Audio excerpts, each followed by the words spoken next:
آپ آج میٹنگ میں موجود تھے؟ جی میں موجود تھا۔ معیشت پہ کوئی بات ہوئی؟ کیونکہ معیشت ایک بہت بڑا کنسرن ہے ایک عام پاکستانی کا، اور کہا جاتا ہے کہ economic security is also link to national security, کہ معاشی سیکیورٹی جو ہے قومی سلامتی کے ساتھ بہت گہرا اس کا تعلق ہے۔ اس حوالے سے بھی بات چیت ہوئی؟ نہیں، آج جو بریفنگ تھی یہ پچھلی بریفنگ کی کنٹینویشن تھی۔ وہاں پر فیصلہ ہوا تھا کہ تمام ایشوز ڈسکس نہیں ہو سکے، جو ایکسٹرنل تھریٹس ہیں، جو اسٹریٹجک ایشوز ہیں، تو پھر اس کے بعد افغانستان میں جو حالات پیدا ہوئے اس میں سارا کچھ بدل گیا۔ تو آج بریفنگ اسی حوالے سے تھی کہ اسٹریٹجک ایشوز کیا ہیں، افغانستان کے کیا معاملات ہیں، وہاں ہمارا کیا رول ہے، کیا ہمیں کرنا چاہیے، اور جو ٹی ٹی پی کے ساتھ بات چیت ہوئی ہے وہ کہاں پر ہے اور اس میں کیا آگے لائیول ہونا چاہیے۔ یہ دو تین چیزیں تھیں جو وہاں پر ڈسکس ہوئی۔ تو بریفنگ کتنی دیر کی تھی؟ بریفنگ کو 45 منٹ کی تھی، اس کے بعد کوئی 5 گھنٹے کے قریب کوشچن آور اور کامنٹس کا سیشن ہوا۔ ہمیشہ ایسے ہی ہوتا ہے، اور اس میں پھر حکومت کے بھی لوگوں نے تقاریر کی اور رائے کا اظہار کیا، اپوزیشن کی تمام جماعتوں نے بھی کیا۔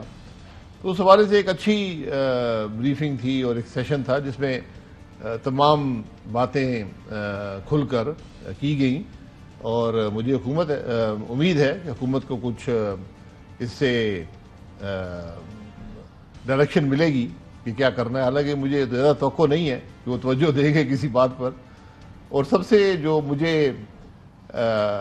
جس چیز نے حیران کیا کہ جو حکومت کے وزراء تھے، 7-8 وزراء نے تقاریر کی، تو وہ اس بریفنگ کے معاملات سے ناشنا لگ رہے تھے۔ ان کو علم نہیں تھا کہ کیونکہ بریفنگ کے بارے میں ان کو رائے کا اظہار کرنے کی ضرورت نہیں تھی، تو انہوں نے رائے کا اظہار کیا، اور ایسے لگتا ہے کہ پہلی دفعہ وہ یہ بات سن رہے تھے۔ تو شاید یہ بات کابینہ میں ڈسکس نہیں ہوئی۔ 7-8 وزراء نے جو اپنی رائے دی، وہ کب انہوں نے رائے دی؟ جو 45 منٹ کی بریفنگ تھی وہ کس نے دی، اور اس کے بعد رائے دی یا پہلے رائے؟ نہیں، 45 منٹ کی بریفنگ تو D G I S I نے دی، اور اس میں سی او ایس بھی وہاں موجود تھے۔ اس کے بعد پھر ایک اسپیکر اپوزیشن سے ہوتا تھا، ایک حکومت کا ہوتا تھا۔ تو حکومت کے اس طرح 7-8 وزراء نے بات کی، اور یہاں سے بھی پھر حکومت کے جو الائڈ پارٹیز ان کے بھی لوگوں نے بات کی۔ تو chief of the army staff اور D G I S I نے پارلیمنٹیرینز کے سوالات کے جوابات بھی؟ جی۔ تو پاکستان مسلم لیگ نواز نے کیا سوالات اٹھائے؟ نہیں، سوالات کی نوعیت تو میں شاید نہ بیان کر سکوں، نہ ہی سوالات تھے، زیادہ رائے کا اظہار تھا کہ ہمیں کس طرح ان ایشوز پر ہمارا کیا موقف ہونا چاہیے۔ اس پر ہر جماعت نے اپنا موقف کا اظہار کیا۔ تو آج جو بریفنگ ہوئی اس حوالے سے، اور آپ نے کہا حکومتی وزراء کو پتہ نہیں تھا، وہ کون سا معاملہ تھا جو حکومتی وزراء کے علم میں نہیں تھا، جو کابینہ میں ڈسکس نہیں ہوا اور آج پہلی دفعہ پارلیمان کے سامنے؟ جو ساری بریفنگ تھی ان کی باتوں سے لگ رہا تھا کہ آج پہلی دفعہ یہ باتیں سنی ہیں، جس طرح ہم نے سنی ہے ان کی باتوں سے یہ لگ رہا تھا کہ انہوں نے بھی آج پہلی دفعہ ہی سنی ہے۔ اچھا، اس میں کچھ خفیہ معاہدوں کا بھی ذکر ہوا، خفیہ بات چیت کا بھی ذکر ہوا آج کی بریفنگ میں؟ نہیں، خفیہ بات چیت کوئی نہیں ہے۔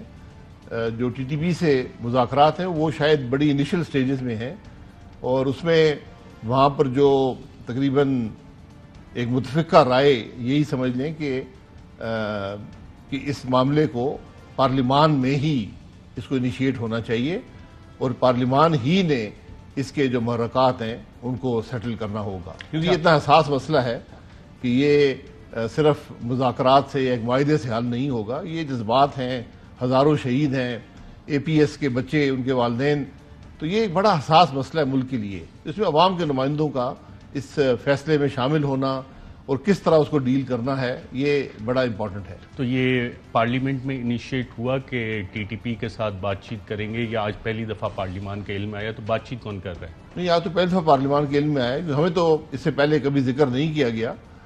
ہم نے تو جب وزیر اعظم صاحب نے ترکی چینل کو انٹرویو دیا تو وہاں سے پاکستان کے عوام کو علم ہوا کہ ہم تحریک طالبان پاکستان سے بات کر رہے ہیں، تو آج اس کو کنفرم بھی کیا گیا، اور پھر اس میں جو آگے پروگریس ہونی ہے اس کے حوالے سے ہم نے یہی کہا کہ یہ فیصلہ پارلیمان کے پاس ہونا چاہیے۔ بالکل ٹھیک ہے۔ جو سابق وزیر اعظم شاہد خاقان عباسی صاحب بات کریں نا، وفاقی وزیر اطلاعات فواد چودھری صاحب نے بھی آج ایک بڑے مختصر سے اعلان میں قوم کو یہ خبر دی کہ بات چیت کا آغاز ہو گیا ہے۔ کیا کہا انہوں نے، آئیے دیکھتے ہیں۔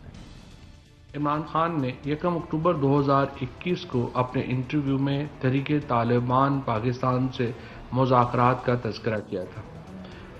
ان مذاکرات کی شروعات ہو چکی ہے۔ ایک معاہدے کے تحت حکومت پاکستان اور تحریک طالبان پاکستان مکمل سیز فائر کے اوپر آمادہ ہو چکے ہیں۔ جو مذاکرات تحریک طالبان پاکستان سے ہو رہے ہیں وہ پاکستان کے آئین اور قانون کے تحت ہوں گے۔ ظاہر ہے کوئی بھی حکومت پاکستان کے آئین اور قانون سے باہر مذاکرات کر ہی نہیں سکتی۔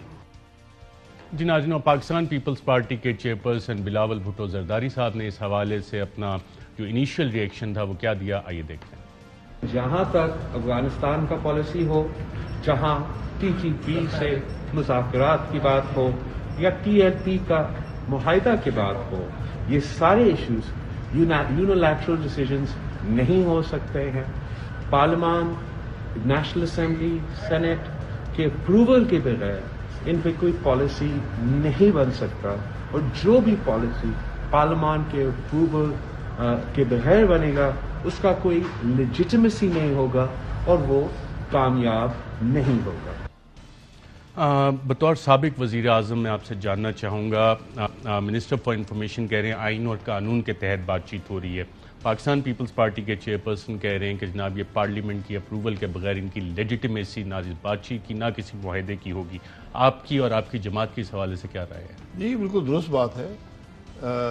جو معاہدہ ہوتا ہے، جو حکومت کرتی ہے، وہ کابینہ سے منظوری بغیر معاہدہ نہیں ہو سکتا، تو کابینہ کے سامنے وہ رکھا جاتا ہے، چاہے وہ آپ سرکولیشن سے کریں یا میٹنگ میں کریں، اور اس پر بحث بھی ہونی چاہیے۔ بہرحال یہ کابینہ کی مرضی ہے کہ بحث کے بغیر ہی اپروو کر دے، اس کے بغیر معاہدہ ممکن نہیں ہے، اس کی کوئی قانونی حیثیت نہیں ہوتی۔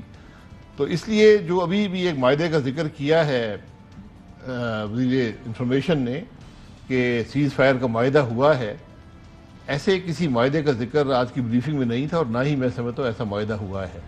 ہو سکتا ہے یہ ایک انڈرسٹینڈنگ ہوئی ہو مذاکرات کے لیے کہ جب تک مذاکرات جاری ہیں ہم کوئی ایسا نہیں کریں گے، تو کوئی فارمل معاہدہ کم از کم میری سمجھ میں یا سوچ میں نہیں ہوا۔ اہم ترین خبریں اب ایک کلک کی دوری پر، آپ کے پسندیدہ ٹاک شوز ہوں یا اہم ملکی یا غیر ملکی شخصیات کی نیوز کانفرنسز، ہر لمحہ باخبر رہنے کے لیے سبسکرائب کریں ہمارا یوٹیوب چینل۔ موسم کی صورتحال ہو یا کھیل کے میدان سے خبریں، اپنے موبائل فون سے ملکی اور بین الاقوامی اہم خبروں تک رسائی کے لیے ڈاؤن لوڈ کیجیے موبائل ایپ۔